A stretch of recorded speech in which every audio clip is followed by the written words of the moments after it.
Delight IAS पर आप सभी का एक बार फिर से बहुत बहुत स्वागत है। तो हम लोगों की एक सीरीज चल रही है 36 मंथ्स करंट अफेयर, है ना। यूपीएससी प्रीलिम्स 2023 के लिए ये सीरीज स्पेशली लॉन्च की गई है ना। इसके अंदर हम पिछले लगभग 36 महीने का करंट अफेयर जो है वो कवर करने की कोशिश कर रहे हैं, है ना। अब तक इसमें 3 पार्ट आ चुके हैं और तीनों पार्ट पॉलिटी के हैं। ये पॉलिटी का अभी के लिए लास्ट पार्ट है, ठीक है। इसमें कुछ ज़्यादा चीज़ें नहीं हैं, इसको हम लोग अच्छे से डिस्कस कर लेते हैं। इसके बाद लगभग 2 पार्ट पॉलिटी के लास्ट में मैं दूंगा, जब लगभग अप्रैल या मार्च का टाइम होगा, अप्रैल के आसपास, जब हम पॉलिटी का जो इस साल का करंट अफेयर कुछ कुछ चीज़ें बची होंगी वो हम और अच्छे से कवर कर लेंगे, ठीक है। मैक्सिमम बॉडीज या मैक्सिमम जो टॉपिक यूपीएससी पूछ सकता है उस पर हम लोगों ने बात की है। और इसके अलावा लास्ट में कुछ मिसलीनियस वीडियोस में लाऊंगा, ठीक है। मिसलीनियस मतलब जो ऐसी चीज़ें जो कहीं पे ऐसा नहीं है कि किसी सब्जेक्ट में फिट होती हों, कई बार कोई ऐसी चीज़ होती है, कोई ऐसा इंडेक्स होता है या कोई ऐसी स्कीम होती है जो किसी सब्जेक्ट में नहीं आती, बट उसके बारे में हम लोग पढ़ लेंगे, है ना। कोई ऐसा इनिशिएटिव हो सरकार का जो बहुत ज़्यादा इंपॉर्टेंट हो या उस पर प्रश्न बन सकता है, तो उसको लेकर हम लोग वहाँ पर बात कर लेंगे। तो कुछ भी आपका कुछ भी छोड़ने का प्रयास मेरा नहीं है कि कुछ भी रहे ना, सारी चीज़ें बहुत अच्छे से हो जाएं। देखिए, मई 2020 से लेकर मई 2023 तक का कंटेंट हम इसमें कवर कर रहे हैं। आपको पता है कि प्रीलिम्स का जो एग्जामिनेशन है वो 28 मई को होना है ना, 2023 को होना है।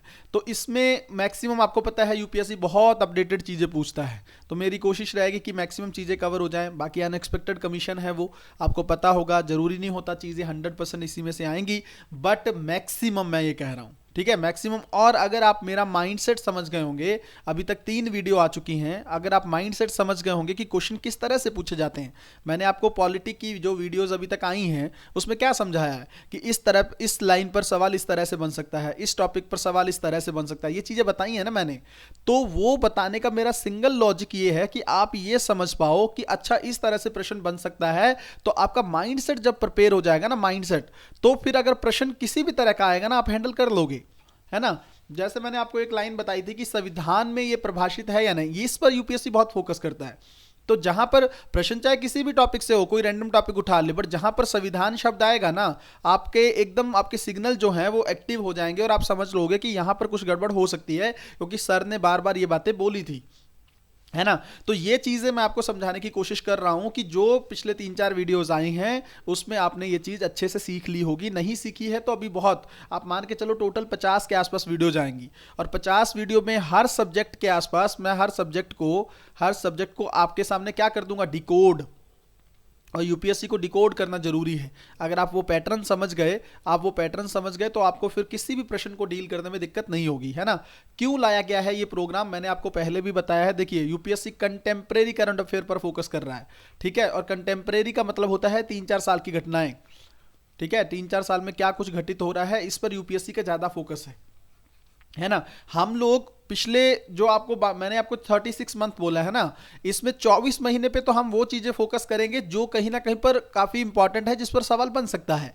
और यहां पर जो अंतिम 12 महीने होंगे जो अभी लेटेस्ट वाले, इस पर हम कई चीजों पे फोकस करेंगे ज्यादा। इस पे हमारा मेन फोकस इस पे रहेगा इन 12 महीनों पे, लेकिन हम कुछ भी छोड़ना नहीं चाहते हैं। हर एक बॉडी जो न्यूज में रही है पिछले 3-4 सालों में, चाहे वो संवैधानिक निकाय हो, विधिक निकाय हो, हर एक ऐसे अर्थव्यवस्था का ऐसा पक्ष, इकोनॉमी का ऐसा सेगमेंट जो कहीं ना कहीं पर 3-4 साल से न्यूज में रहा हो, या फिर आईआर का कोई ऐसा कॉन्सेप्ट है, आईआर की कोई ऐसी बॉडी है जो न्यूज में रही है और क्या भारत उसमें शामिल है या नहीं है, बहुत सारी चीजें। मतलब आप जिस तरह से ये सीरीज को देखेंगे ना, आपको लगेगा कि इतनी सारी चीजें आपको कवर करवा दी जाएंगी, और कई सोर्सेज का बेनिफिट लेके या कई दिन रात मेहनत करके मैं आप लोगों के लिए कंटेंट प्रिपेयर कर रहा हूँ, ठीक है। मेरी तबीयत भी अभी ठीक नहीं है, पिछले 5-6 दिन से बहुत हालत ज्यादा अच्छी नहीं है, हुआ कुछ नहीं है। बहुत सारे बच्चों के मैसेज आ रहे हैं, सर दिक्कत क्या है, देखिए कोल्ड फीवर हो गया है, ठीक है। ये हो जाता है, वेदर जब चेंज होता है, और दिल्ली में वैसे भी पॉल्यूशन ज़्यादा है, तो पॉल्यूशन की वजह से रिकवरी में टाइम लगता है, ठीक है ना। रिकवरी में चाहे हम लोग बहुत अच्छे से दवा भी लें, बहुत अच्छे से केयर भी करें, तब भी टाइम लगता है, क्योंकि यहाँ पर बहुत सारी चीज़ें अच्छी नहीं होती हैं, है ना। तो बस रिकवरी में समय लग रहा है, बहुत ज़्यादा टाइम से कफ हो रखा है, ठीक है, कोल्ड है, फीवर है, हट नहीं रही हैं चीज़ें। लेकिन मैं फिर भी कोशिश कर रहा हूँ कि पढ़ाई खराब नहीं होनी चाहिए, इसलिए आज मैं किसी तरह से आप लोगों के सामने ये वीडियो ला रहा हूँ। अब हमारा पॉलिटी का सेगमेंट लगभग आज खत्म हो जाएगा, ठीक है। तो जल्दी से देखते हैं भाई बाकी चीज़ें क्या है।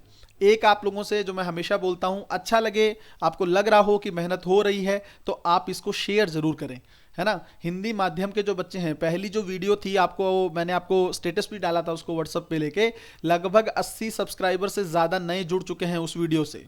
ठीक है, तो इसका मतलब ये है कि नए बच्चे जो देख रहे हैं उस वीडियो को, उनको अच्छा लग रहा है वो कंटेंट। तो आपको क्या करना है, इसको शेयर करना है, मैक्सिमम शेयर करना है, ताकि ये वीडियो उन बच्चों तक पहुंच जाए जो हिंदी माध्यम को लेकर परेशान रहते हैं। किस सेगमेंट को लेकर? करंट अफेयर को। ये सिर्फ करंट अफेयर की सीरीज नहीं है, आपको तो आपने देखा होगा किस तरह से स्टैटिक को लिंक करने की चीजें मैं आपको सिखा रहा हूं। स्टैटिक पोर्शन पर यूपीएससी का ज्यादा फोकस रहता है, तो वो चीजें मैं आपको बहुत अच्छे से समझाने की कोशिश कर रहा हूं। ये आपने 3-4 वीडियो में देख लिया होगा। ठीक है, तो आपको अब इस चीज को शेयर करने में कोताही नहीं करनी चाहिए। ठीक है, और अगर आप ये चीज करते हैं तो आप अपनी मोरल रिस्पॉन्सिबिलिटी से, मैं नहीं पर देखने वाला आपको देख रहा है, कुदरत जो होती है, प्रकृति जो होती है, वो चीजें देखती है कि आप लोग योगदान कर रहे हैं कि नहीं कर रहे हैं। ठीक है, तो उसको चीजें आपके लिए अच्छी बनी रहें, इस तरह का कंटेंट मैक्सिमम मैं ला सकूं, तो मेरे लिए भी एक मोटिवेशन चाहिए, और वो मोटिवेशन आप लोगों के हाथ में है। ठीक है, आप लोगों के हाथ में ये है कि आप इसको मैक्सिमम शेयर करें। अगर ये चीजें ज्यादा लोगों तक पहुंचती हैं तो मुझे खुद को बहुत अच्छा लगेगा, और मेहनत करके मैं आप लोगों के लिए चीजें लेके आऊंगा। ठीक है, आप शुरू करते हैं भाई आज का सेगमेंट। देखो, यूपीएससी का एक इंपॉर्टेंट टॉपिक ये भी रहता है अल्पसंख्यकों को लेकर। ठीक है, अल्पसंख्यक जो हैं, मिनॉरिटी जो हैं, और वैसे भी वर्तमान सरकार को लेकर भी ये चीजें न्यूज में ज्यादा रहती हैं, तो इसको समझ लो। देखो, एक तो जो इस पे पहला प्रश्न बन सकता है वो ध्यान से समझो इसको ना। संविधान में, मैं फिर से ध्यान से समझना इस चीज को, संविधान में इसका जिक्र तो है, इसका जिक्र तो है अगर यूपीएससी प्रश्न बनाए, लेकिन इसको परिभाषित नहीं किया गया है। जैसे मैंने आपको न्यायालय की गरिमा को लेकर बात की थी ना, अवमानना को लेकर, मैंने कहा था कि जिक्र तो है संविधान में उसका। यूपीएससी अगर पूछे क्या इसका संविधान में जिक्र है, बिल्कुल है, बट क्या इसको अल्पसंख्यक वर्ड को परिभाषित किया गया है कि कौन अल्पसंख्यक होंगे? नहीं, ये नहीं किया गया है, तो परिभाषित नहीं किया गया है। इसको बहुत अच्छे से याद रखेंगे, प्रश्न पूछा जा सकता है। दूसरी बात, अब मैंने आपको कहा कि इसको लेकर प्रावधान तो है ना, प्रावधान है, तो वो कहां पर है, किस तरह के प्रावधान है? देखो समझो यहां पे चीज को, अनुच्छेद 29 और अनुच्छेद 30 में प्रावधान है इसको लेकर। ठीक है, क्या है ये अनुच्छेद, ध्यान से समझो। इसमें ये बोला गया है, नागरिकों के किसी भाग को, नागरिकों के, ध्यान से एक एक वर्ड देखना, किसी भी वर्ग को, किसी भी वर्ग को अपनी भाषा, लिपि और संस्कृति को बनाए रखने का अधिकार है। आपको पता है ना, इसमें फंडामेंटल राइट दिए गए हैं। अनुच्छेद लगभग 12 से शुरू हो जाता है राज्य की डेफिनेशन, और उसके बाद आप देखेंगे 13 से 35 तक तो आपको क्या मिलता है, फंडामेंटल राइट, भाग 3 संविधान का। इसी के अंदर ये अनुच्छेद आता है। इसके अंदर क्या बोला गया है, किसी भी वर्ग को, इस वर्ड को ध्यान से देखना है, और 3 चीजें ये देखनी है, भाषा, लिपि और संस्कृति। ठीक है, अधिकार दिया गया है। अब ध्यान से दूसरा देख लो, इसके अंदर क्या है, सभी, मैं फिर कह रहा हूं, सभी धार्मिक प्लस भाषाई अल्पसंख्यकों को अपनी रुचि के शैक्षणिक संस्थानों की स्थापना और प्रशासन का अधिकार, प्लस प्रशासन। अब देखो, इसमें डिफरेंस देख लो, बहुत जरूरी है, डिफरेंस बहुत ज्यादा जरूरी है। बहुत समझ बच्चों को अभी तक अच्छे से अच्छे धुरंधर जो है ना, उनको इसमें अंदर डिफरेंस समझ में नहीं आता और कंफ्यूज रहते हैं। समझ लो इस चीज को। देखो, एक तो ये है अनुच्छेद 29 के अंदर ना, सुप्रीम कोर्ट ये बात बोलता है कि देखो, इसमें लिखा था संविधान विशेषज्ञों ने ऐसे, ठीक है, जब संविधान लिखा गया था तो लोगों को ये था कि ये सिर्फ क्योंकि ये सारे अनुच्छेद जो हैं सॉरी, तबीयत ठीक नहीं है। देखो, ये सारे जो अनुच्छेद हैं ये अल्पसंख्यकों पर केंद्रित है ना, अल्पसंख्यकों पर। तो लगा ये गया था, बात ये कही गई थी कि ये जो चीज है ना कि भाषा, लिपि और संस्कृति, ये अल्पसंख्यकों के लिए कही गई है। बट सुप्रीम कोर्ट ने इसको बात को नकार दिया। सुप्रीम कोर्ट ने बोला कि देखो, इसमें किसी भी वर्ग लिखा गया है, इसका मतलब मिनॉरिटी तो होंगे, मेजॉरिटी भी होंगे। मतलब अल्पसंख्यक जो हैं, जैसे मुस्लिम हैं, सिख हैं, ईसाई हैं, बौद्ध हैं, जैन हैं, ये तो होंगे, बट हिंदू भी होंगे। उनको भी अपनी भाषा, लिपि, संस्कृति को सुरक्षित करने का अधिकार रहेगा। ठीक है, क्यों? क्योंकि यहां पर किसी भी वर्ग की बात कही गई है, अल्पसंख्यक नहीं लिखा गया। बट यहां पे आप देखो, धार्मिक और भाषाई अल्पसंख्यक, यहां पे क्लियर कर दिया ना संविधान में। तो सुप्रीम कोर्ट ने कहा ये सिर्फ अल्पसंख्यकों के लिए है, और अल्पसंख्यकों में भी कौन से, धार्मिक और भाषाई। ठीक है, तो ये डिफरेंस आप लोग बहुत अच्छे से याद रखेंगे, क्योंकि इस पर प्रश्न पहले भी बन चुके हैं और बनने की पूरी संभावना रहती है। कहीं ना कहीं पर कंफ्यूज होते हैं बहुत सारे बच्चे जो हैं, इंटरव्यू में भी कंफ्यूज होते हैं इस चीज को लेकर। ठीक है, तो इसको लेकर आप लोगों को बहुत अच्छे से क्लैरिटी रखनी है। ठीक है, इसमें दिक्कत नहीं होनी चाहिए आप लोगों को। तो मैंने एक चीज बोली, एक तो जिक्र है, दूसरा प्रभाषित नहीं किया गया है। ठीक है, प्रभाषित संविधान में अल्पसंख्यक कौन होंगे प्रभाषित नहीं है। ठीक है, अनुच्छेद 29 और 30 में इसका जिक्र है। 29 का जो सेगमेंट है वो सभी के लिए है, मेजॉरिटी में आएंगे, मिनॉरिटी भी आएंगे, लेकिन इसमें सिर्फ और सिर्फ धार्मिक और भाषाई अल्पसंख्यकों की बात की गई है। तो यहां पर आपको चीजें बहुत अच्छे से क्लियर हो गई होंगी। अब आगे देखते हैं भाई चीजें क्या है। देखो, एक आता है फोन टैपिंग। फोन टैपिंग को लेकर, इसको लेकर कुछ कुछ चीजें समझ लो जो सवाल में पूछी जा सकती हैं। पहली चीज तो ये है कि ये किसके तहत रेगुलेट होता है। तो ये भारतीय तार अधिनियम है ना, जो टेलीग्राफ एक्ट जो है, भारतीय तार अधिनियम, इस अधिनियम को याद रखना है आपको, काफी इंपॉर्टेंट है। इसके बारे में उस दिन हम लोगों ने बात भी की थी कि इंटरनेट जो बंद होता है वो भी इसके तहत ही प्रावधान है। ठीक है, भारतीय तार अधिनियम। ठीक है, इसके तहत इसको रेगुलेट किया जाता है, किसको, फोन टैपिंग को। पहला सवाल बनेगा तो यहां पर आपको याद रखना है, पहली चीज। दूसरी चीज ये है, क्या सिर्फ केंद्र को टैप करने का अधिकार है या राज्यों को भी। फोन टैप समझते हैं ना, किसी के फोन को टैप करना, क्या बात हो रही है ये सुनना। हालांकि ये प्राइवेसी का कॉन्सेप्ट भी आता है कि आपको किसने अधिकार दिया है, बट कुछ कुछ कुछ ऐसे कहीं ना कहीं पर प्रावधान हैं या ऐसी चीजें हैं जिनके आधार पर ये किया जा सकता है। वो हम लोग देखेंगे कौन कौन से आधार हैं इसके। लेकिन यहां पर आप समझ लो, केंद्र और राज्य को दोनों को अधिकार है।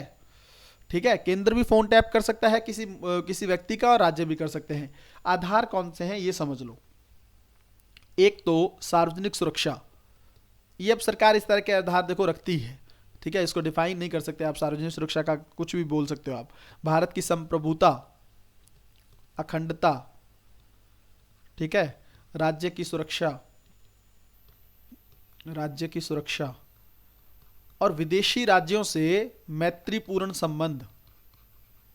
ठीक है, कि बाहर के फॉरेन पॉलिसी को बेटर बना सकें, इसके लिए भी हम किसी का फोन टैप कर सकते हैं। देखेंगे क्या चीजें हो रही हैं। ठीक है, तो ये और प्लस लोक व्यवस्था, पब्लिक ऑर्डर को मेंटेन करने के लिए। ठीक है, ये चीजें हैं, ये आधार है। इसके आधार पर किसी व्यक्ति का फोन टैप हो सकता है। अब देखो, एक तो क्या है, दोनों का पावर है। तो केंद्र के लिए तो 10 एजेंसियां हैं। 10 एजेंसियां आप समझते हो, मतलब सीबीआई हो गई, आईबी हो गई, रॉ हो गई, इस तरह से है, ईडी को भी है। ठीक है, ये 10 एजेंसियां इस तरह से बहुत सारी हैं, बट सबके नाम याद नहीं रखने, बट हल्का सा आइडिया ले लो। राज्यों में पुलिस को ये अधिकार है। ठीक है, राज्यों में पुलिस को ये अधिकार है कि वो किसी का फोन टैप कर सकते हैं। ठीक है, आप समझ गए होंगे आप लोग यहाँ पे। अब देखो, एक इंपॉर्टेंट, सबसे ज्यादा इंपॉर्टेंट सेगमेंट इसमें अगर जिस पर सवाल बन भी सकता है, वो ये है, परमिशन कौन देगा, इसका आदेश कौन देगा कि हाँ इसका फोन टैप कर लो। इसका आदेश कौन देगा। देखो, जो होम मिनिस्ट्री है ना, हमारी सेंट्रल होम मिनिस्ट्री है, इसके जो गृह सचिव होते हैं, ठीक है, इसको याद रख लो, गृह सचिव जो है, और राज्यों में भी इसका समकक्ष अधिकारी जो होगा। ठीक है, समकक्ष अधिकारी, बस आपको सेंटर वाला अच्छे से याद रखना है। समकक्ष अधिकारी ये ऊपर राज्यों में भी ये रहेगा, जो इसके बराबर की पावर का स्टेटस का होगा वो। तो गृह सचिव इसका अधिकार दे सकता है। हालांकि गवर्नमेंट ने ये भी बोला है कि अगर इमरजेंसी है तो इससे निचले के अधिकारी भी दे सकते हैं, बट मेन आपको ये याद रखना है, सवाल इस पे बनेगा। ठीक है, कौन आदेश दे सकता है इस चीज का कि किसी व्यक्ति का फोन टैप किया जाए।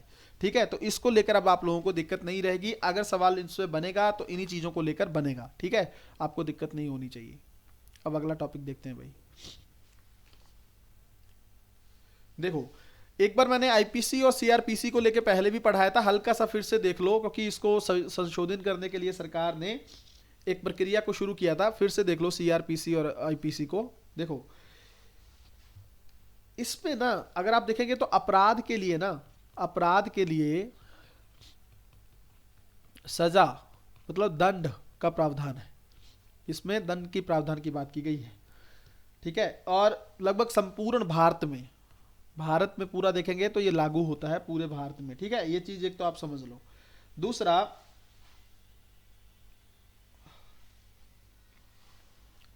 अगर कोई अपराध भारत के बाहर होता है, भारत के बाहर होता है, तब भी ये लागू होगी।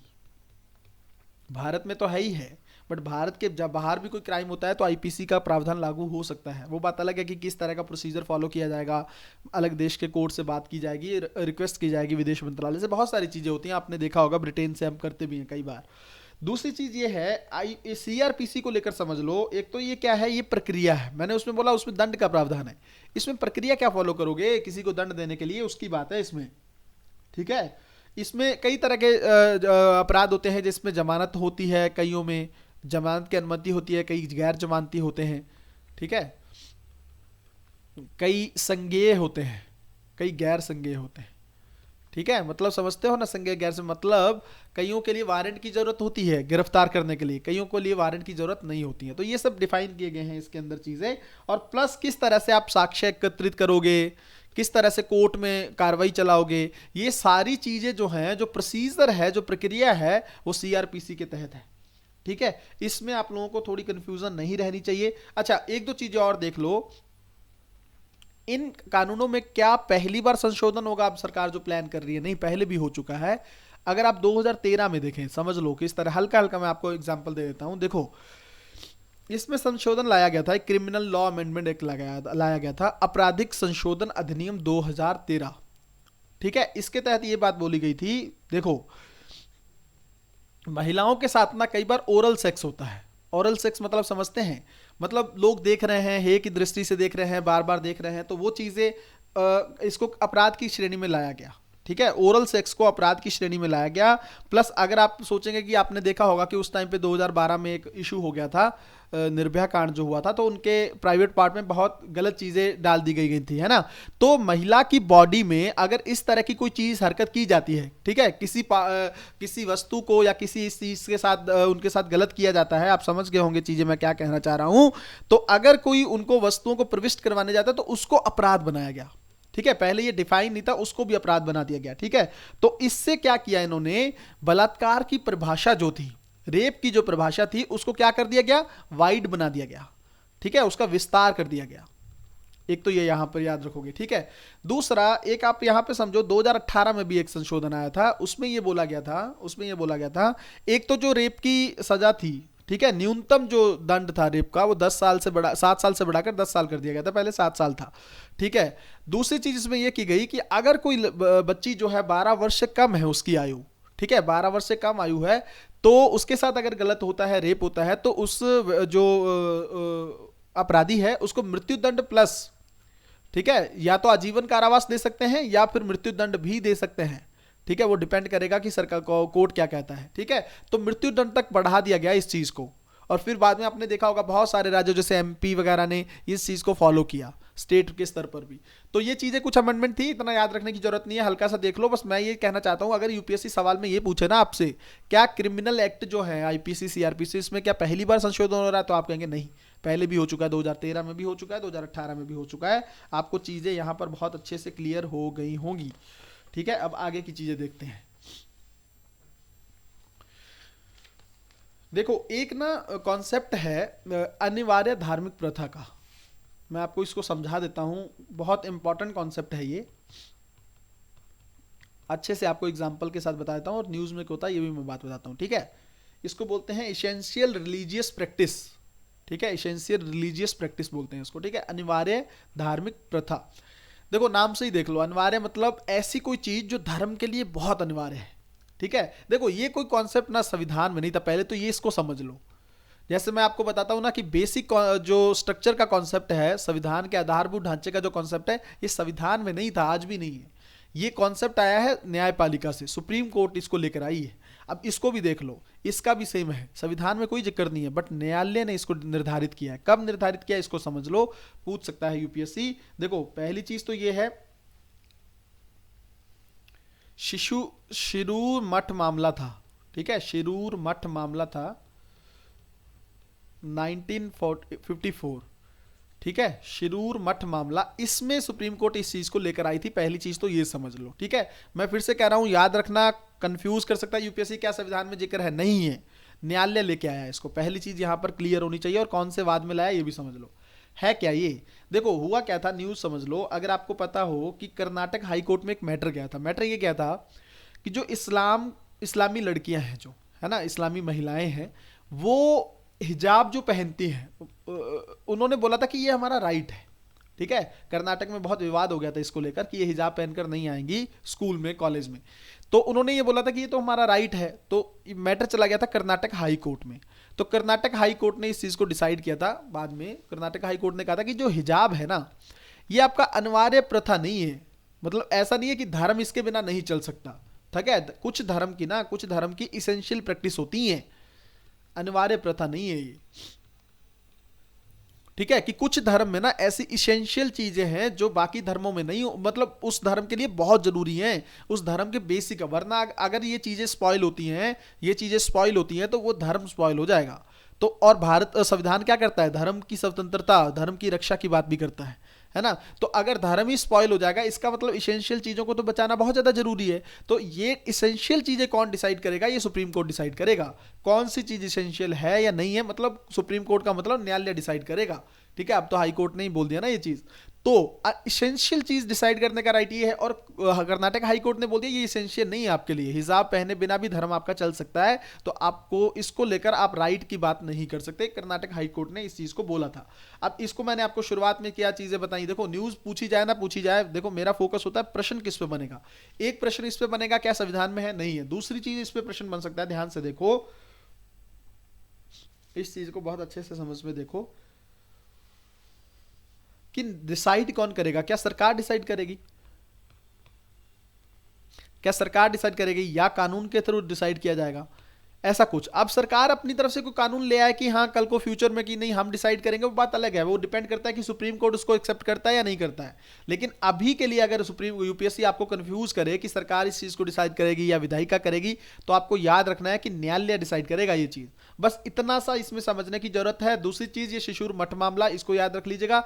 तीसरी चीज ये होती क्या है, ठीक है, अनिवार्य धार्मिक प्रथा जो है ये होती क्या है, इसके मामले में क्या चीजें हैं, इसको लेकर मैंने आप लोगों को बहुत अच्छे से बता दिया है। ठीक है, चीजें दिक्कत नहीं होनी चाहिए। अब आगे देखो भाई, एक होता है लीगल एंटिटी, ठीक है, कानूनी इकाई। अब इसको भी समझ लो थोड़ा सा, देखो मैटर देख लो। मद्रास हाई कोर्ट ने बोला था कि ये जो प्रकृति है ना, प्रकृति है, प्रकृति समझते हो ना, ये सब चीजें जो नेचर है, इसको कानूनी इकाई लीगल एंटिटी मान लिया था। ठीक है, ये दर्जा दिया गया था इसको, और ये कर्नाटक हाई कोर्ट ने पहली बार नहीं किया था। ठीक है, मतलब कोर्ट ने ये पहली बार नहीं किया था, उत्तराखंड हाई कोर्ट लिख रहा हूं मैं, यूके मतलब उत्तराखंड। उत्तराखंड हाई कोर्ट ने भी ये बात बोली थी कि जो गंगा और यमुना नदियां हैं ना, गंगा और यमुना, इन नदियों को भी उन्होंने किस तरह का दर्जा दिया था, लीगल एंटिटी का। ठीक है, उन्होंने बोला था कि ये जो हैं ये व्यक्तियों के समान ही है। ठीक है, इन्होंने बोला था कि ये इसको मनुष्य के समान, जितना मनुष्य को राइट दिए गए हैं ना, जो हमारे राइट हैं, उसी तरह से इनको भी राइट है। ये उत्तराखंड हाई कोर्ट ने बोला था, बाद में सुप्रीम कोर्ट ने चीजें बदल भी दी थी इसको लेकर। अब देखो आगे देखो, इसी तरह से जो है 2018 में भी उत्तराखंड हाई कोर्ट ने जो जलीय जीव हैं, पक्षी हों, जलीय जीव हों, इनको भी यही राइट दे दिए गए थे। तो ये आप समझ लो कुछ नहीं है इसमें, कि इसमें कोर्ट ना किसी चीज को ना लीगल एंटिटी घोषित कर देता है कि लीगल एंटिटी होने के बाद उसके पास कुछ राइट आ जाएंगे। ठीक है, और ये बेसिकली कोर्ट करता है सेव करने के लिए, जैसे नेचर को, प्रकृति की सुरक्षा के लिए कोर्ट ने इस तरह की चीजें की थी, ताकि जो गंगा यमुना है ना, इसमें बहुत सारा पॉल्यूशन हो जा रहा है, तो इसको सही किया जा सके। ठीक है, और लीगल एंटिटी मैंने बताया ना कि इसको क्या मिल जाते हैं, राइट्स, फिर वो चीजें राइट्स मिल जाती हैं। बस हल्का सा इसका इतना याद रखो, बाकी इसमें ज्यादा कोई इंपॉर्टेंट चीजें है नहीं। ठीक है, आगे देख लेते हैं भाई कौन कौन से मुद्दे और हैं। देखो एक कॉन्सेप्ट है, मैं पूरा नाम पहले लिख देता हूं, फिर आप समझ जाना।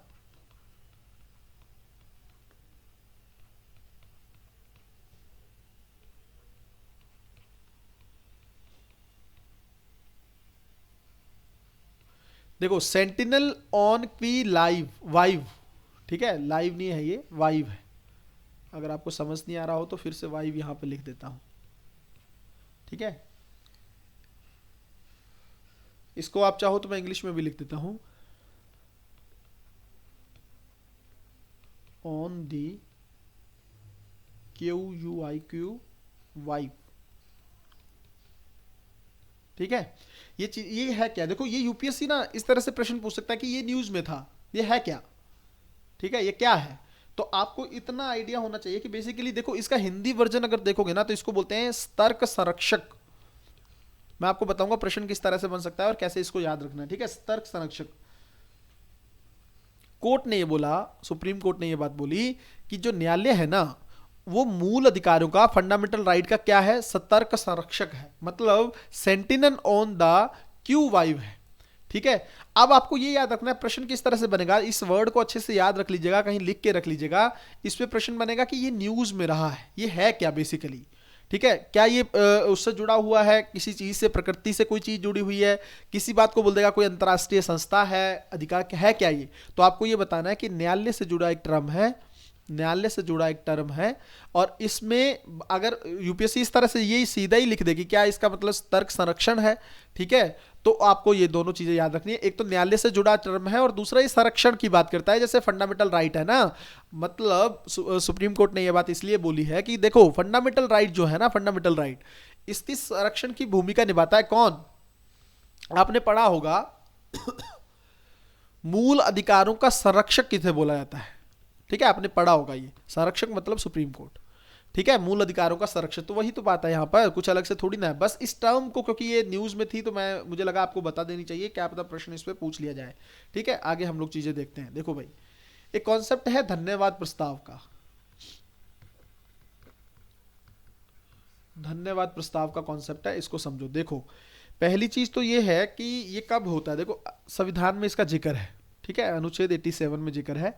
बोला क्या गया है, जो प्रेसिडेंट है, राष्ट्रपति जो है, लोकसभा के जो आम चुनाव के बाद ना, प्रत्येक जो आम चुनाव होता है 5 सालों में, उसका जो प्रथम सत्र होगा, ठीक है ना, फर्स्ट जो सेशन होगा, प्रथम सत्र होगा, उसमें राष्ट्रपति क्या करेंगे, संबोधन करेंगे, राष्ट्रपति संबोधन। एक तो ये चीज है। दूसरा, राष्ट्रपति ही जो नया ईयर शुरू होता है ना, जो नया प्रत्येक वर्ष जो होता है उसका नया स्तर जो शुरू होता है, पहला स्तर जो होता है, उसमें भी राष्ट्रपति क्या करेंगे, संबोधन करेंगे। ठीक है, ये चीजें दोनों याद रखनी है, कब कब करते हैं राष्ट्रपति, ये चीजें हैं। देखो संविधान में इसका जिक्र है अनुच्छेद 87 में। एक चीज तो ये कह दो, होता क्या है, इसके बाद जब ये संबोधन हो जाता है, अगले दिन ना एक प्रस्ताव प्रस्तुत किया जाता है जिसको बोला जाता है धन्यवाद प्रस्ताव। मतलब राष्ट्रपति ने ये अभिभाषण जो दिया है, संबोधन जो दिया है, तो इसका क्या, इनका क्या किया जाता है, धन्यवाद किया जाता है कि आपका धन्यवाद, आपने ये अभिभाषण दिया। अब देखो इस धन्यवाद प्रस्ताव में, इस धन्यवाद प्रस्ताव में अगर प्रश्न यूपीएससी पूछे क्या इसमें संशोधन हो सकता है, क्या संशोधन हो सकता है, तो आप क्या बोलेंगे। ध्यान रखना मेरी एक एक चीज, एक एक प्रश्न के लाइन पे, एक एक वर्ड पे ध्यान देना है। यूपीएससी प्रश्न ऐसे ही फ्रेम करता है, प्रीवियस ईयर उठा के देख लो, क्या इसमें संशोधन हो सकता है, तो आप कहेंगे बिल्कुल हो सकता है। ठीक है, जो है इसमें संशोधन हो सकता है, और जो सांसद प्रस्ताव हैं वो अपना संशोधन प्रस्तुत करके अपनी असहमति व्यक्त कर सकते हैं कि हम इसमें सहमत नहीं है। पहली चीज तो ये। दूसरी चीज, अगर ये संशोधन प्रस्ताव जो है पारित नहीं होता है, ठीक है, पारित नहीं होता है, प्रस्तुत करते हैं, पारित होना बहुत ज्यादा जरूरी है। अगर पारित नहीं होता जाता तो इसका मतलब सरकार की हार हो चुकी है। ठीक है, सरकार की हार हो चुकी है, तो कहीं ना कहीं पर सरकार पर ही एक सवालिया चिन्ह खड़ा हो जाता है, बहुत बड़ी दिक्कत हो जाती है कि सरकार खुद का ही धन्यवाद प्रस्ताव पारित नहीं करा पाई। ठीक है, तो ये दो तीन चीजें हैं, इसको याद रखेंगे, यूपीएससी इस पर प्रश्न पूछ सकता है, काफी इंपॉर्टेंट कॉन्सेप्ट है ये। देखो बच्चों, पिछली बार भी बताया था मेंटोरशिप प्रोग्राम चल रहा है, ठीक है ना, और ये 1 to 1 है। हर बच्चे से मैं अलग तरीके से बात करता हूं, इसमें आप लोग पूरी तरह से मेरे अंडर प्रिपेयर करते हो। ठीक है, इसमें टारगेट दिए जाते हैं, क्या क्या चीजें, देखो वीकली टारगेट्स आपको मिलता है, और उस वीकली टारगेट पर डिस्कशन होता है, प्लस आपका जो है ओरल टेस्ट होता है। ठीक है, कई बार रिटन टेस्ट भी होता है, उसमें मैं कोई प्रश्न लिखने के लिए भी देता हूं, ओरल टेस्ट होता है। ठीक है, और दूसरा जो आपकी कॉपीज में मंगवाता हूं, मैं खुद चेक करता हूं। ठीक है, सेल्फ जो असेसमेंट आपका पूरा प्रॉपर मैं एक बार में करता हूं कि किस बच्चे का लेवल क्या है, किस तरह से चीजें चलती हैं। इस तरह से इस प्रोग्राम में सब्जेक्ट वाइज तैयारी होती है, जिसमें पॉलिटी, हिस्ट्री, ज्योग्राफी, इकोनॉमिक्स, जिस तरह से मैं अभी करंट अफेयर करवा रहा हूं ना, आप ये देख लो, सिर्फ करंट अफेयर का सेगमेंट ऐसा है, फिर पूरा स्टैटिक पोर्शन आपका उस तरह से कवर होता है। ठीक है, प्रश्न किस तरह से बनेंगे यूपीएससी के, प्रीलिम्स, मेंस, हर एक चीज, और बिल्कुल जीरो से लेकर। ठीक है, अगर मान लो पॉलिटी उठा रहे हैं तो पॉलिटी में पहले एनसीईआरटी होगा, फिर लक्ष्मीकांत होगा, डीडी बसु के कुछ चैप्टर होंगे, सेकंड एआरसी की रिपोर्ट होगी। ठीक है, प्लस इसके साथ आपका जो है करंट अफेयर का 36 महीने का जो प्रोग्राम यहाँ पे आ रहा है, इसको लेकर मैं आपसे प्रश्न पूछूंगा। तो आपका जो एक बहुत डिटेल प्रिपरेशन है वो इस प्रोग्राम के तहत होता है। जिन बच्चों को इसमें जुड़ना हो, कई बार बोल चुका हूँ, बहुत सारे बच्चे जुड़ भी रहे हैं डे बाई डे, तो आप भी इसमें पार्टिसिपेट कर सकते हैं। बहुत अच्छा प्रोग्राम है आपके लिए, एक बार पार्टिसिपेट करके देखेंगे तो आपको खुद को अपनी तैयारी का एहसास हो जाएगा। ठीक है, जज करने के लिए आपके पास अभी तक मेरी काफ़ी सारी वीडियोज़ आ चुकी हैं, तो अब आपको समझ में आ जाना चाहिए कि किस लेवल की तैयारी यहाँ पर हो सकती है। ठीक है, भटकाव बहुत है, उस भटकाव से बचिएगा। इस नंबर पर आप मुझे कांटेक्ट करके अपने बारे में बता सकते हैं और इस प्रोग्राम में पार्टिसिपेट कर सकते हैं। ठीक है, यूपीएससी में सबसे बड़ी कमी है मेंटोर की, समझ लीजिए इस चीज़ को। जितनी जल्दी समझेंगे उतनी जल्दी तैयारी के पास पहुंचेंगे। अगर आप जल्दी से जल्दी इसमें पार्टिसिपेट करेंगे, टारगेट मिलना शुरू होगा। क्योंकि अगर आप टोटल भी देखेंगे 2024 भी अगर आप टारगेट कर रहे हैं तो 15-16 महीने से ज़्यादा का समय बचा नहीं है एग्जाम में। तो इतने समय में आपको यूपीएससी की तैयारी होने के लिए लगता ही है, तो आपको इसको ध्यान में रखना है। चलो अभी अगला कॉन्सेप्ट देख लेते हैं। देखो, जनगणना को लेके एक कॉन्सेप्ट है, इसको ध्यान से समझो। जनगणना को लेकर कॉन्सेप्ट है। देखो, एक तो पहली चीज ये समझ लो, ठीक है, पहली चीज इसके बारे में ये समझ लो कि देखो ये है क्या। किसी देश या उसके हिस्से के जो सभी व्यक्ति हैं, उसका किसी विशिष्ट समय पर ना, किसी विशिष्ट समय पर क्या है, जनसांख्यिकीय, ठीक है, आर्थिक और सामाजिक डाटा है। ठीक है, सामाजिक आर्थिक डाटा है, बायोमेट्रिक वगैरह चीज़ें जो है आजकल आधार में होने लगी हैं। तो ये जो चीज़ें हैं, जो है आपका डाटा जो है जनसांख्यिकी, आर्थिक और सामाजिक, ये इसके अंदर शामिल होता है। पहली चीज़ तो ये समझो। ठीक है, दूसरी ये हल्का सा मुझे पता आपको है ही है, बट मैंने एक्सप्लेन कर दिया। दूसरा ये देखो, ये ना 1865 के से लेकर 1872 के बीच में देश के कई हिस्सों में हुई। और उस टाइम आपको पता है ना कि कौन किसका काल था, देश के कई हिस्सों में आयोजित की गई थी। और ये किसका काल चल रहा था, ब्रिटिश काल था, हम लोग गुलाम थे। ठीक है, ब्रिटिश काल में इसकी शुरुआत हुई, पहली चीज तो ये। लेकिन इस समय पर ना, इस टाइम दौरान में एक साथ आयोजित नहीं की गई, एक साथ नहीं की गई जैसे आजकल होता है ना पूरे देश की एक साथ आयोजित, उस टाइम पे ऐसा नहीं किया गया था, पहली चीज।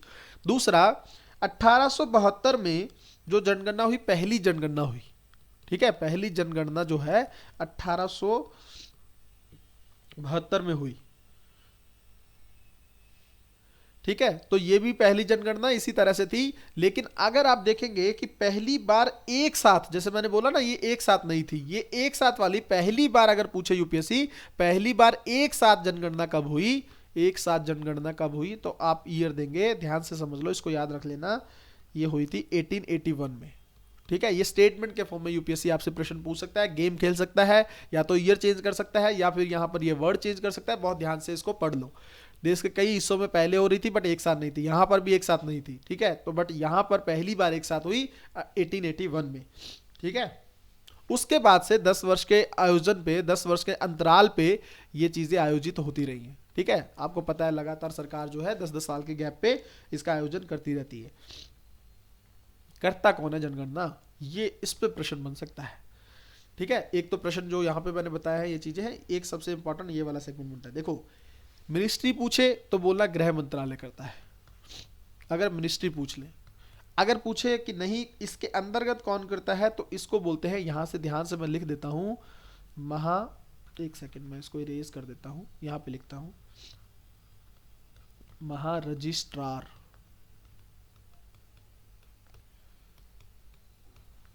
और जनगणना आयुक्त, इनका ना ऑफिस है, किसके तहत है, होम मिनिस्ट्री के तहत। बेसिकली ये करते हैं जनगणना। ठीक है, महारजिस्ट्रार और जनगणना आयुक्त का जो कार्यालय है ये करता है जनगणना। और ये किसके तहत आता है, होम मिनिस्ट्री के तहत आता है। इसको भूलेंगे नहीं भाई, सबसे इंपॉर्टेंट फैक्ट है इस चीज को लेकर। दूसरा एक चीज आप यहां पे और समझ लो, एक ना एनपीआर कई बार न्यूज में आता है, इसको बोलते क्या है, नेशनल पॉपुलेशन रजिस्टर। तो इसका ये क्या है, देखो इसमें एक वर्ड है, आप अगर देखेंगे इसमें ना एक वर्ड है सामान्य निवासी, इसको इंग्लिश में भी लिख देता हूं मैं, यूजुअल रेजिडेंट्स। ठीक है, ये इनका रजिस्टर है, एक सामान्य निवासियों का एक रजिस्टर। ये वर्ड याद रखना, यूपीएससी में पूछा जाएगा तो ये वर्ड बस दिया होगा। ठीक है, यूजुअल जो है रेजिडेंस जो है उनका है। देखो इसके तहत क्या है, जो प्रत्येक सामान्य निवासी को शामिल करते हुए एक व्यापक पहचान डाटाबेस इकट्ठा करना है, पहचान डाटाबेस। ठीक है, तो सामान्य निवासी वर्ड याद रखेंगे, इनका जो डाटा इकट्ठा किया जाता है उसको क्या बोलते हैं, नेशनल पॉपुलेशन रजिस्टर। बस इससे ज्यादा कुछ नहीं पूछेगा यूपीएससी, अगर प्रश्न बनता है तो इसके आसपास ही रहेंगे। ठीक है, अब आगे देख लो भाई। एक होता है प्रधानमंत्री राष्ट्रीय राहत कोष, नेशनल रिलीफ फंड। ठीक है ना, पीएम राष्ट्र, मैं हिंदी में लिख देता हूं, याद रखना, इसको पूछा जा सकता है, क्योंकि देखो वो जो कई सारे फंड जो है न्यूज में रहते हैं, आपको पता होगा है ना, कोविड के टाल में बनाया था, वो पिछले वीडियो में हम लोग ने डिस्कस भी किया था। ठीक है, अब उसके साथ ही क्योंकि वो न्यूज में है तो इस पर भी सवाल बन सकता है, प्रधानमंत्री राहत कोष। देखो पहली चीज तो ये देख लो कि बनाया कब गया था, ये 1948 में बनाया गया था। ठीक है, और हुआ क्या था उस टाइम पे, क्यों बनाया गया था, तो आपको पता है बहुत सारे लोग जो पाकिस्तान से क्या हुए थे, विस्थापित हुए थे, तो उनकी हेल्प करने के लिए किया गया था, ये सहायता देने के लिए। ठीक है, ताकि सरकार योगदान कर सके उनको। तो बनाया कब गया, अगर यूपीएससी पूछ ले ये अभी बनाया गया, नहीं, गलत हो जाएगा, 1948 में बनाया गया था। ठीक है, इस तरह से यूपीएससी बहुत कंफ्यूज करता है। होता क्या है इसमें, अब क्या है, पहले तो उस टाइम पे इनकी मदद करने के लिए किया गया था। अब क्या होता है कि जैसे कोई आपदा आ जाती है, बाढ़ आ गया, चक्रवात वगैरह जैसे आ गई है ना, चक्रवात आ गया, भूकंप आ गया, ये सब चीज़ों के लिए अगर कोई नुकसान होता है तो उसके लिए ये चीज़ें तत्काल राहत पहुंचाने के लिए, तत्काल राहत। ठीक है, तुरंत उनको रिलीफ मिले, इसमें पैसा दिया जाता है इससे। अब इसमें जो प्रश्न बनता है, एक तो इस पे बनेगा कि शायद अभी बनाया गया है या कब बनाया गया, तो याद रखना है 1948 में बनाया गया है। अगर यूपीएससी कंफ्यूज कर दे क्या ये आज़ादी से पहले का फंड है, तो आप कहेंगे गलत है। ठीक है, आज़ादी के बाद का है ये 1948 में, तो किसी तरह से कंफ्यूज कर सकता है, याद रखना है मेरी चीज़ों को। दूसरा, इसमें कोई बजटीय सहायता नहीं मिलती है। ठीक है, बजटीय कोई सहायता नहीं मिलती इसमें, ये इस पे अगर प्रश्न बनेगा तो ये चीज पूछी जाएगी। ठीक है, तो इसको भी थोड़ा सा अच्छे से याद रखना है भाई, सवाल अगर आएगा तो। ठीक है, एक यहाँ पर और देख लो, जो क्षेत्रीय परिषद होती है, इस पे ज्यादा और सवाल बनेगा नहीं, एक ही चीज बनेगी अगर सवाल आएगा इस पे, तो इसके अध्यक्ष कौन होते हैं, रीजनल जो काउंसिल होती है। देखो एक होती है इंटर स्टेट काउंसिल, जिस पे हम लोगों ने बात की थी पिछली बार। ठीक है, अंतरराज्यीय परिषद जो है, उसके जो आप अगर देखेंगे चेयरमैन जो है वो पीएम होते हैं, याद रखना, उसमें बहुत इंपॉर्टेंट है, यहाँ पर कंफ्यूज हो जाता है बच्चा। और ये है जो आपका रीजनल काउंसिल है, क्षेत्रीय परिषद है, इसके जो अध्यक्ष होते हैं ना, ये होम मिनिस्टर होते हैं, गृह मंत्री होते हैं। ठीक है, ये इंपॉर्टेंट है, इस पे सवाल बनेगा तो इस चीज को याद रखेंगे। ठीक है, एक एक चीज जो बता रहा हूं भाई सॉरी, एक एक चीज जो बता रहा हूं उसको बहुत अच्छे से करना है आप लोगों को। ठीक है, मेहनत कर रहा हूं आप लोगों के लिए बहुत, तो उसको यूटिलाइज करना मैक्सिमम। जितना आप लोग यूटिलाइज कर लोगे ना इस चीज को, उतना ही ज्यादा अच्छा स्कोर करोगे। ये सिर्फ करंट अफेयर नहीं है, मैं बार बार बोल रहा हूँ, स्टैटिक पोर्शन बहुत अच्छे से उसी पे ज्यादा वर्क कर रहा हूं मैं। ठीक है, जहां पे लगेगा कि करंट अफेयर बताना जरूरी है, सवाल के फॉर्म में पूछ सकता है, वहां पे करंट अफेयर भी बता रहा हूं मैं, लेकिन फालतू का करंट अफेयर नहीं बता रहा कि इसमें ये चीज है, ये नहीं, जो जिस पे सवाल बन सकता है। ये सब जो चीजें मैंने करवाई है ना, ये स्टैटिक पोर्शन उसका करवाया है जो करंट अफेयर में न्यूज में है। ठीक है, करंट अफेयर में जो न्यूज में है, बॉडी हो चाहे जैसे ये फंड हो, ये न्यूज में था। ठीक है, इसके पहले जो चीजें हैं जैसे सीबीआई वगैरह हम लोगों ने की है, ईडी की है, ये सब न्यूज में रही है। ऐसे नहीं मैं आपको करवा रहा हूं कि हाँ कोई भी चीज उठा के करवा दी, नहीं, करंट अफेयर की चीजें करवा रहा हूं ताकि, और उन पे सवाल कैसे बनेगा, क्योंकि यूपीएससी करंट अफेयर में स्टैटिक लिंक करके सवाल पूछता है। तो जहां पे करंट अफेयर की चीज आ रही है वहां पे तो मैं क्लियर कर ही रहा हूं आपको कि आपको ये करंट अफेयर पूछा जा सकता है। दूसरी चीज मैं ये बता रहा हूं कि स्टैटिक पोर्शन वहां से लिंक करके सवाल कैसे बन सकता है। पहली ही चीज आप देखिए, कुछ भी भटकाव है क्या यहां पर, अगर आप लोग थोड़े से भी सीरियस एस्पिरेंट है ना, ध्यान से समझो मेरी बात को, यहां पे बताता हूं मैं। देखो सीरियस अगर एस्पिरेंट है आप, अगर थोड़ी सी भी तैयारी आप लोगों ने की है, जो बच्चे जीरो लेवल पे हैं उनको मैं ज्यादा नहीं बोल सकता, बट अगर थोड़े से सीरियस एस्पिरेंट है तो आपको पता चल रहा होगा कि जो चीजें मैं करवा रहा हूं, ठीक है, इस प्रोग्राम को बहुत मेहनत से लाया गया है। और दूसरी बात यह है कि इस प्रोग्राम को थोड़ा मैं काफी डिले से शुरू किया हूं, क्योंकि मुझे इसको करना था आप लोगों के लिए। और लेकिन अब आने वाले 2023 हो, 24 हो, 25 हो, 26 हो, हालांकि कहते हैं फ्यूचर की बातें नहीं करनी चाहिए, बट मैं फिर भी कह रहा हूं, जब तक डिलाइट आईएएस चलेगा कंटेंट आता रहेगा। ठीक है, 2023 के लिए भी, 24 के लिए भी, 25 के लिए भी, 26 के लिए भी। हम हर बार 12-12 महीने करते रहेंगे, इससे हमारा 4, फिर पहले अगले साल हमारे 4 साल हो जाएंगे, फिर 5 साल हो जाएंगे, फिर 6 साल। हम देखेंगे यूपीएससी पूछता कहां से है, तो हमारा सब कुछ प्रिपेयर होगा, सब कुछ। ठीक है, दूसरी चीज आपको मैं ये कह रहा हूं कि आपने देखा होगा 3-4 वीडियो में भी कुछ भी ऐसा नहीं बता रहा जिसके बारे में जानने की जरूरत नहीं है। ठीक है, इन इन ये जो बॉडीज और ये जो आपको बता रहा हूं ना, बहुत सारे कानून करवा दिए मैंने, संशोधन कानून। उन कानून को पढ़ने बैठोगे ना तो एक एक घंटा, दो दो घंटे निकल जाएंगे, समझ में नहीं आएगा याद क्या करना है, याद क्या करना है। और मैं आपको सीधा वही बता रहा हूं कि सवाल किस पे बन सकता है, सवाल किस पे बन सकता है, ये चीज सीधी मैंने आपको बताई है। तो इसको याद रखना, पहली ही लाइन से मैंने भटकाव को लेकर बात की है कि जो भटकाव नहीं होना चाहिए, और वो चीज मैं आप लोगों के लिए करने की पूरी कोशिश कर रहा हूं कि इस पहली ही लाइन से आपको पता चले कि सवाल इस पे बन सकता है, प्रश्न इस पे बन सकता है। तो उस तरह से अगर पढ़ोगे ना तो बड़े से बड़ा टॉपिक में भी 5 को टॉपिक पॉइंट इंपॉर्टेंट होंगे, बस खत्म हो गई कहानी। नोट्स के फॉर्म में बना के रख लो, लास्ट में आप मान के चलो एक दिन में सारा करंट अफेयर रिवाइज हो जाएगा आपका, एक दिन में। और लोगों की करंट अफेयर में जिंदगी खत्म हो जाती है, मैं आपको सच बता रहा हूँ, मजाक की बात नहीं है ये। जिंदगी लगा देते हैं अपनी, 10-10 घंटे रोज दे रहे हैं, फिर भी करंट अफेयर नहीं हो रहा है, फिर उसके बाद 50 रजिस्टर बना लिए, पता ही नहीं है उसमें क्या इंपॉर्टेंट है, क्या रिवाइज करना है। देख लो, अपने साथ के दोस्त दिख जाएंगे आप लोगों को। बट मैं आप लोगों के लिए ये चीज़ें चाह रहा हूँ कि आपकी मेहनत ना खराब हो, आपका समय जो है वो बच जाए, इसके लिए ये चीज़ें मैं लेके आया हूँ। आपसे आग्रह बस इतना है, शेयर करिए इसको, ठीक है। जो बच्चे जेन्युइन हैं, जो सीरियसली तैयारी करते हैं, वो कर सकते हैं, वो मेंटोरशिप में पार्टिसिपेट करें, ठीक है। इतना तो मैं आप लोगों से उम्मीद कर सकता हूँ, ठीक है। तो ये चीज़ें आप लोग समझ गए होंगे अच्छे से। अब हम लोग जो चीज़ें बची हैं वो भी देख लेते हैं, ज़्यादा टॉपिक नहीं है अब, ठीक है। रीजनल काउंसिल आप लोगों ने अच्छे से देख ली है। अब एक चीज़ और बची है, देखो बच्चों, ज़्यादा चीज़ें नहीं है आज की वीडियो में, क्योंकि मुझे इसको क्वालिटी जितना है उतना ही करेंगे भाई, उसके बाद क्या। तो इसमें आप देखो, एक ना कन्वेंशन है बुडापेस्ट, इसको लेकर यूपीएससी सवाल पूछ चुका है। बुडापेस्ट कन्वेंशन, पहला तो ये पता ही कर लो कि ये होती क्या है। देखो, ये जो कन्वेंशन है ना, बेसिकली इंटरनेट से जुड़ी हुई है, मतलब डाटा साझा करने के प्रावधान ना। देखो, मैं आपको एक चीज बताता हूं, यहां पे ध्यान से समझो। डेटा को लेकर ना, जो इंटरनेट का डेटा है, इसको लेकर जो है विभिन्न जो देश है ना, वो बटे हुए हैं। पश्चिम है ना, जो पश्चिम मतलब वेस्ट की कंट्री है, जैसे कौन, अमेरिका, यूके, ठीक है। और इनसे भी कई बार तक जो सबसे ज़्यादा इस मैटर में अपना पक्ष रखता है वो है जापान। बहुत ज़्यादा दिक्कत है उसको, वो क्या कहता है और भारत क्या कहता है, भारत जैसे देश क्या कहते हैं, भारत, चीन और ये देश, इनका क्या मानना है। देखो, ये कहते हैं कि जो भी डाटा है ना आपके पास, वो आप, डाटा की कोई लिमिट नहीं होनी चाहिए। डाटा का स्थानीयकरण नहीं कर सकते आप। स्थानीयकरण मतलब आपके पास डाटा सुरक्षित रहो, आप हमसे भी शेयर करो, ये लोग ये बोलते हैं। कोई भी डाटा है कंपनी का या कोई इंटरनेट का डाटा है, हमसे शेयर करो, हमें भी बेनिफिट होना चाहिए। लेकिन भारत इस चीज़ के सख्त खिलाफ है। जापान से भारत की इस बात को लेकर काफ़ी ज़्यादा बहसबाजी भी हो गई थी एक टाइम पे। भारत ने बोला था ऐसा नहीं करेंगे हम, हमारा बहुत इंपॉर्टेंट डाटा है, कस्टमर का जो भी डाटा होगा, चाहे कोई भी बायोमेट्रिक इन्फॉर्मेशन है, विदाउट बायोमेट्रिक इन्फॉर्मेशन है, जो भी डाटा हम चाहेंगे हम उसका स्थानीयकरण करेंगे। मतलब डाटा की भी सीमा रहेगी, ठीक है। और सीमा रहेगी तो अभी हालांकि बिल पारित नहीं हुआ है, वो हो जाएगा तो फिर हमारा डाटा जो है उस पर रिस्ट्रिक्शन लग जाएंगी, बाहर शेयर नहीं कर सकते उसको। तो इसकी बहस रहती है। पश्चिम के देश जो है, हालांकि कभी भी ये लोग भारत और इन देशों से सहमत नहीं रहते हैं, तो इस बात को लेकर भी इन लोगों ने इशू बना रखा है। तो डाटा साझा करने को लेकर प्रावधान क्या होंगे, इसको लेकर ना यूरोप में एक कन्वेंशन लाया गया है, इसको बोलते हैं बुडापेस्ट कन्वेंशन,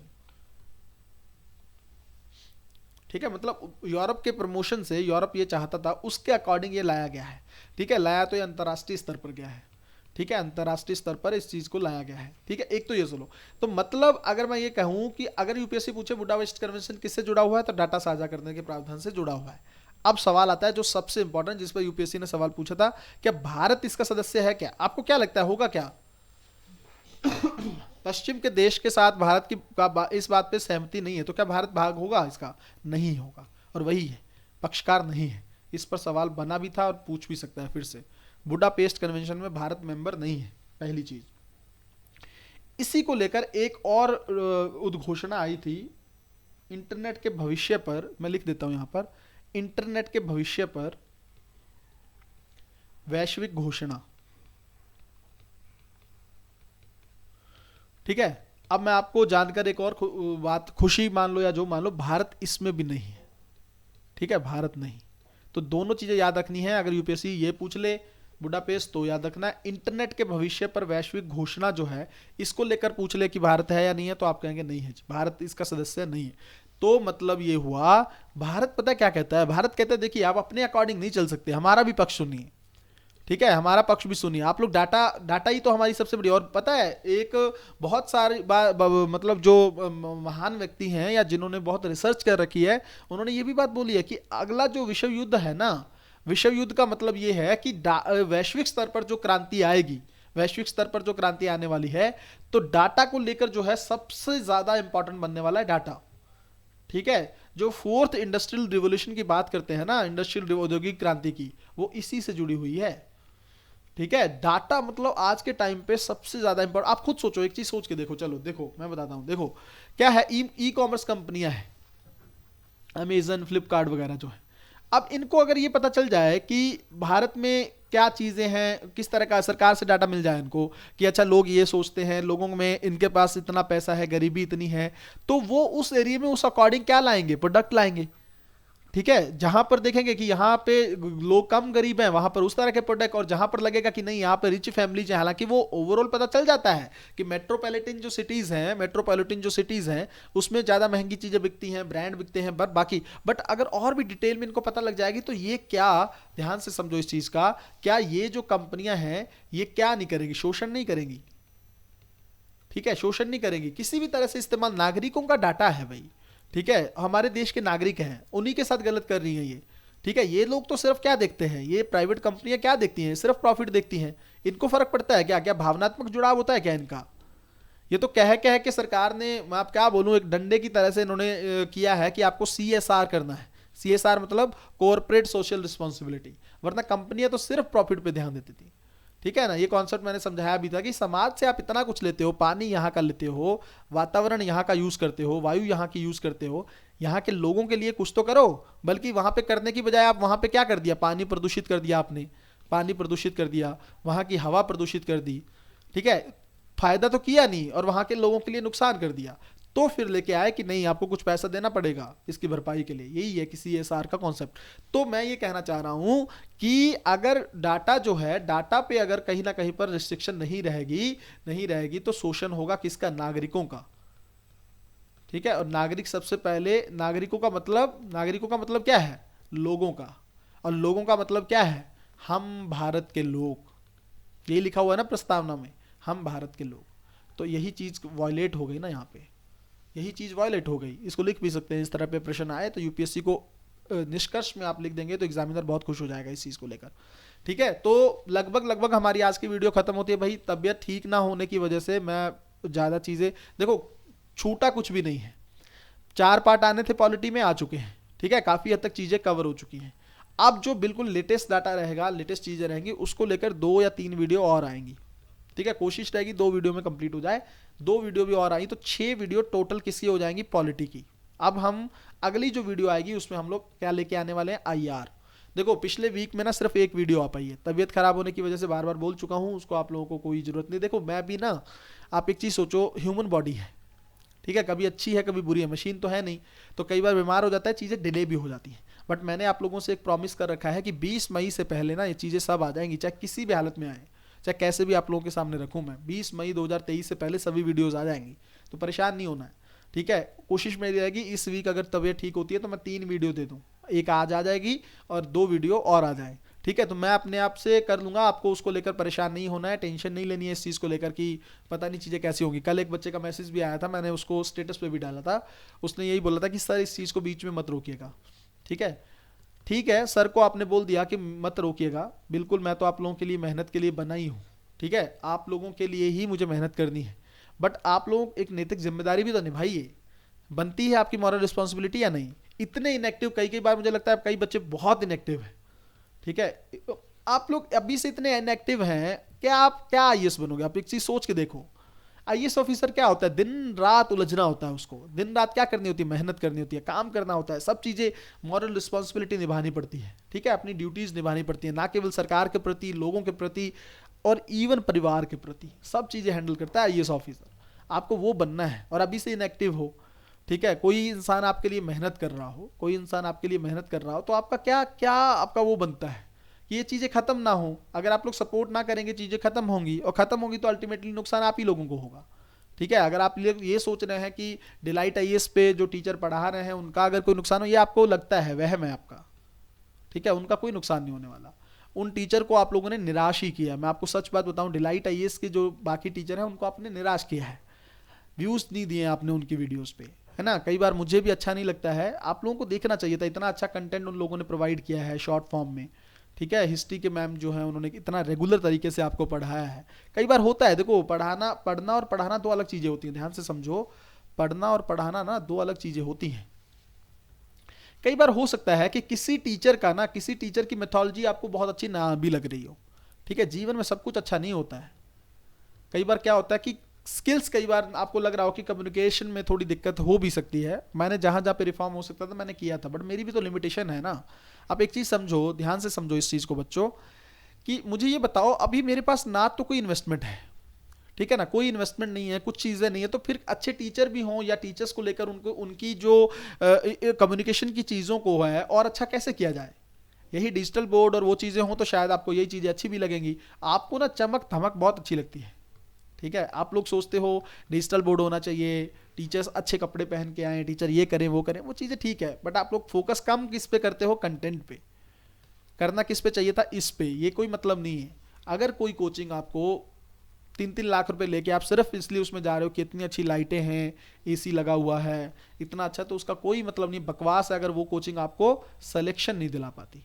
मेरी चीज़ को याद रखिएगा, सख्त है बट सच्चाई है। आज नहीं समझ में आएगी, कल आएगी, क्योंकि मैं बहुत सारे बच्चों को रोता देख चुका हूँ।